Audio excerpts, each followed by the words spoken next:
Mallikarjuna Reddy, Anantapuram town, కళ్యాణ road. అది ఇక్కడ శ్రీనివాసరెడ్డిని 18 రోడ్లో, ధర్మవరం రోడ్లో సివిఆర్ హాస్పిటల్ ఆయన దగ్గర చూపించుకున్నాను. చూసిన తర్వాత అక్కడ ఏదో డౌట్ వచ్చి స్కానింగ్ చేయించుకోమన్నాడు.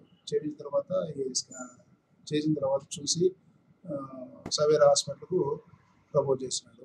తర్వాత డాక్టర్ దుర్గాప్రసాద్ స్టోన్స్ ఎక్కువ ఉన్నాయి, దాన్ని ఫ్లాష్ చేయాలా అని చెప్పానండి.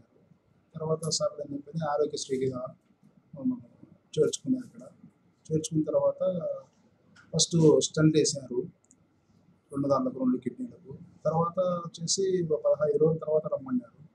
వచ్చిన తర్వాత అడ్మిట్ చేసుకొని లేజర్ ట్రీట్మెంట్ చేశాను. ఇక్కడ సిస్టర్లు ప్రతి ఒక్కరూ మాకు సహకరించారు బాగా. దాని గురించి బాగుంది మాకు. ఈరోజు డిశ్చార్జ్ చేస్తున్నారు.